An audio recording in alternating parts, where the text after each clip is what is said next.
Hello, नमस्कार. आज आपल्या शाळेत शौचालय या विषयावर चर्चासत्र आयोजित केलेले आहे. आज या शाळेतील विद्यार्थ्यांसाठी जे सहभागी होणार आहेत त्यांना त्यांचे मनपूर्वक स्वागत करतो. मला पहिला प्रश्न विचारायचा वाटतो की शौचालय म्हणजे काय? आपल्याला शौचालय झाल्यानंतर आपण ज्या बंद खोलीत जातो त्याला शौचालय असे म्हणतात.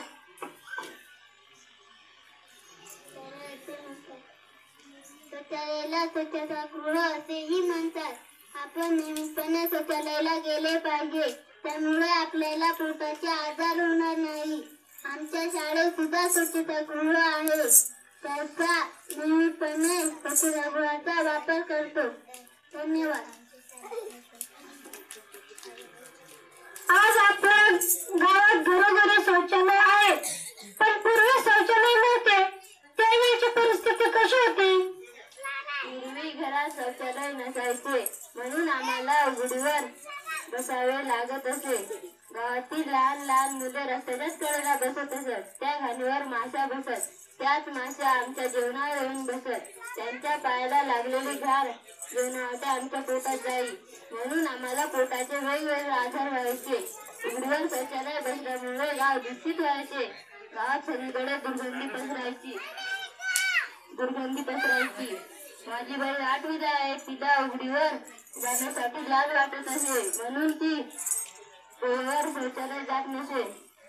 वेळेवर शौचालय न गेल्यामुळे तिचे पोट नेहमी दुखायचे, म्हणून तिला नेहमी डॉक्टरांकडे न्यावे लागे. असे गावातील प्रत्येक मुलींबाबत असायचे. गावातील आजारी माणसे व वयस्कर मंडळी त्यांची शौचालय नसल्यामुळे खूप गैरसोय व्हायची. अशी परिस्थिती पूर्वी असायची. मग आता ही परिस्थिती बदललेली आहे का? हो, नक्कीच बदलली आहे. कशावरून? कारण rotary club of Thane hill या सेवाभावी संस्थेच्या पुढाकाराने आपल्या वज्जर, केळीचा पाडा, बोरीचा पाडा, दहीगाव व वडाचा पाडा या भागात एकूण 250 शौचालय मोफत बांधण्यात आलेले आहे. आता आमच्या गावात प्रत्येक घरात दर्जादार शौचालय आहे. घरातील प्रत्येक व्यक्ती शौचालयाचा नियमित वापर करत आहे. त्यामुळे गावात दुर्गंधी पसरत नाही आणि पोटदुखीचे आजार तर खूपच कमी झालेले आहेत. हे सर्व रोटरी क्लब आणि ग्रामपंचायतमुळे शक्य झाले आहे. धन्यवाद.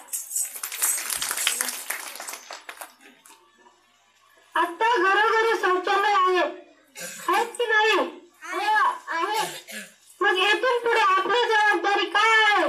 इथून पुढे आपली सर्वांची जबाबदारी वाढली आहे. रोटरी क्लब ठाणे या संस्थेने आपल्याला मोफत शौचालय बांधून दिलेले आहेत. आपण सर्वांनी शौचालयाचा वापर केला पाहिजे.